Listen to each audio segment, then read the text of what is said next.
Spider-Man. Do I really need to do a whole intro on Spider-Man? Everyone knows who Spider-Man is at this point, right? He sells the most merch out of all the superheroes, and it's by a wide margin. It's not even close. He's been rebooted 3 times since the turn of the century, and he was in 3 of the highest grossing movies of all time. There have been so many great versions of this character across the years, from live action movies to animated TV series to video games. There's also whatever they got going on in the comics right now, but we don't talk about that. One version of the character both Max and I absolutely adore is from the fantastic Marvel Spider-Man game, or Spider-Man PS4, or Insomniac Spider-Man, or whatever you want to call it. Released in 2018, it was a fresh and unique take on the character from a developer known for making almost exclusively bangers. Insomniac took the spirit of the Arkham games and translated it pretty seamlessly to fit the world and character of Spider-Man, with great voice actors breathing life into the characters, a fun open world with plenty to do, some great gameplay that made you feel like Spider-Man, as cliche as that is, and the best part was that it all took place in a universe that managed to feel very familiar and honor the characters while not being afraid to make it their own. Marvel Spider-Man was an absolute blast, and the long-awaited, full-fledged sequel is finally here. That's right, Tin. Hi, I'm Max, and I'm also in this video.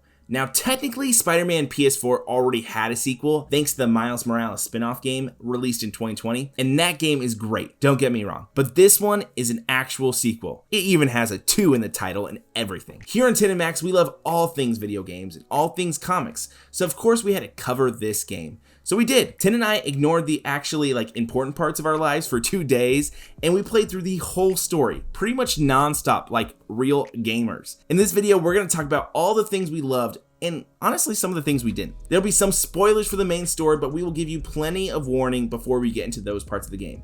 However, spoilers for the first one and Miles Morales are fair game, so if you haven't played those yet, this is your spoiler warning for that. First, we want to talk about the gameplay, because duh. Before Tin gets into that, I wanted to mention the wide variety of accessibility options the game has. One of the most standout ones to me was the option to toggle fall damage off and on, so that's something a lot of people had a problem with in the original. You can even disable the web swinging assistance the first game had by default if you want the game to play more like the original Spider-Man 2 game on the GameCube. We didn't, but hey, it's there at least. Segue. Let's talk about gameplay because we almost always talk about gameplay first. It just works. Marvel Spider-Man 2 starts with a pretty huge advantage in this regard thanks to the fantastic foundation the first game introduced. Like I mentioned earlier, Insomniac clearly took a lot of inspiration from the Arkham games to mold their own combat and stealth for this series. It's quick-paced and has you flipping and dodging all over the place while you build up as much of a combo as you can. Fill a little bar and you can unleash a brutal finisher attack that definitely does not kill the bad guys, don't worry about it. However, unlike Arkham, the Spider-Man game has a heavier emphasis on aerial combat. Air combos are super prevalent and help the game feel more kinetic than the Arkham games, and that's saying something.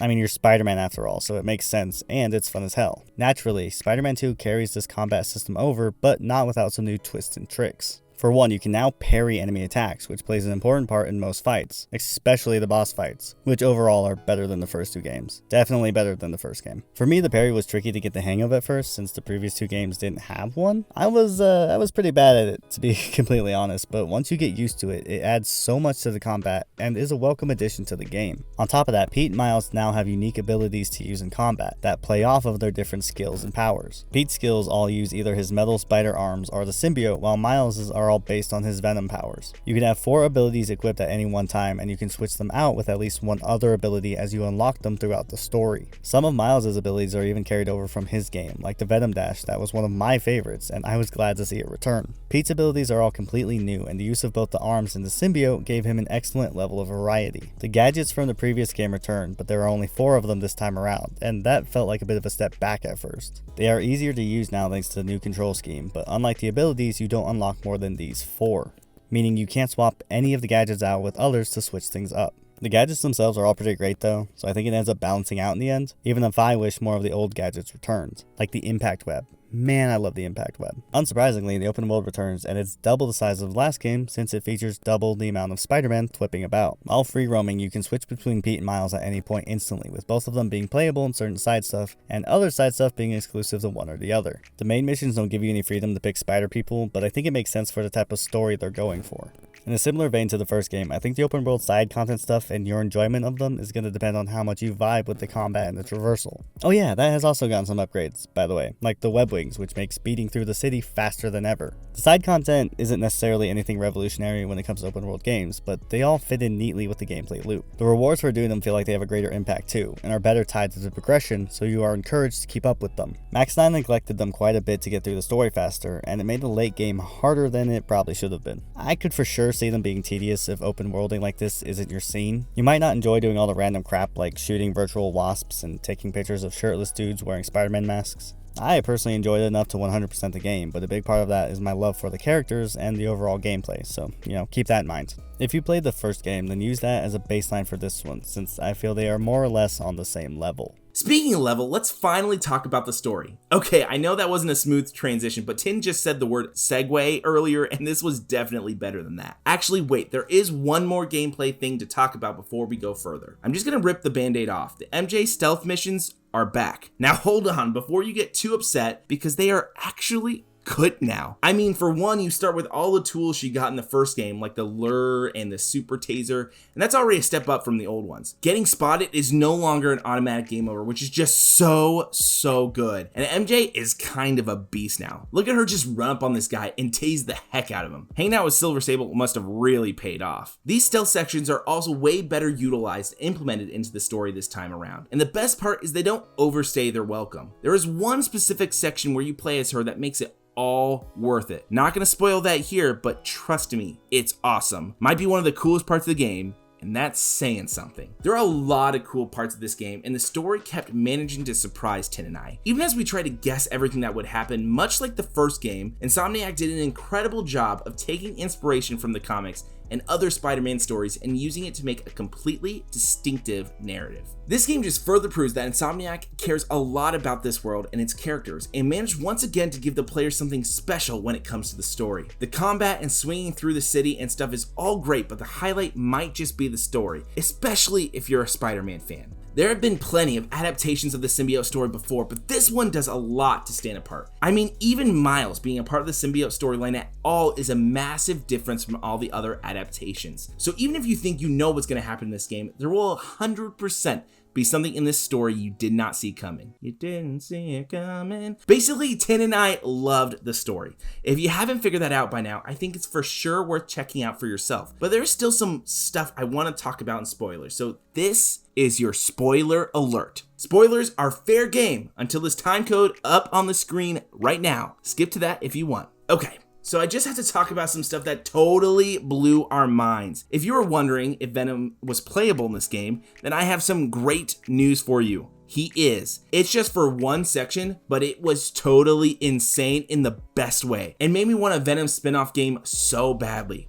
Mostly wanted to mention that because there was some debate before the game released about him being playable or not, and he is. So yeah. Another thing that surprised Tin and I was Insomniac's willingness to kill characters. Kraven is one of the main villains of the game, and they pretty quickly established how much of a threat he is by showing him killing Scorpion, and he doesn't stop there. He also kills Shocker and Vulture too, off screen, but still. I loved this. Not because of the murdering, but because it meant that just because you're a famous Spider-Man character, it doesn't mean that you're guaranteed to survive. It really put it in our heads that nobody was safe, and that helped create a real sense of consequences and added a ton to the story's tension. I will say the story as a whole felt shorter than the first game, but I didn't mind since the story packs quite the punch. I am very excited to see what the future of the Insomniac verse looks like, and we know they have some big plans thanks to the seeds that they plant in this game, particularly the ones that hint towards the wider Marvel universe beyond Spider-Man. Now I really can't wait for Wolverine. Can we just get a trailer for that now? The story isn't the only thing shorter than the first either. I'm pretty sure the whole game is a little less beefy. At the time of writing the script, I have 100%ed the game and collected all the trophies, and I did all of that in just 25 hours. It was an exceptional 25 hours that I enjoyed nearly every second of, but still, keep that in mind. If you're a casual player, then you probably won't even notice this, but I feel like the game could definitely benefit from some added replayability. Like, give us some extra combat and stealth challenges Arkham style or something. I want to keep playing this game, but aside from starting a brand new game, there isn't anything more for me to do. There isn't even a New Game Plus to play right now, and it's going to be added soon, but it would have been nice to have it at launch. Also, in its current state, there are quite a lot of bugs and glitches present which can hamper the fun. Like this one that soft locks you on Coney Island for daring to sit down. I've also had the privilege of playing as nothing but a tiny white cube because the game didn't load in Pete's character model. So that was fun, I guess. There isn't anything too game breaking thanks to generous autosave, and most of these bugs can probably be easily patched out, but considering this is a $70 AAA game, they shouldn't really be an issue in the first place. The game is far from perfect, but the story and gameplay do a lot to make it an overall positive experience. If you were a fan of the first game or even just a Spider-Man fan, then you should definitely check this game out. Probably should play the first one first, but then definitely check this game out. Insomniac clearly has a lot of love for Spider-Man, and that shines through in game with the different suits you can craft and even some of the animations the characters do. Even the smaller details, like the aftermath of the story missions to staying in the open world for the rest of the game, is really cool. It makes the world feel consistent and real. There are some weaker parts of the game for sure, but it's a great game in general, and we had a blast playing it. I personally wouldn't blame you for waiting for it to go on sale because $70 is just a lot to ask for a video game, but we feel like we got our money's worth. If you played the game, and you probably have since the game sold 2.5 million copies in the first 24 hours, then tell us all about it and what you thought about it in the comments below. We love reading them. If you like this video, then click the little thumbs up and subscribe to see more from us in the future. Thanks for watching another review here on Tin and Maxx, and we will see you in whatever we do next.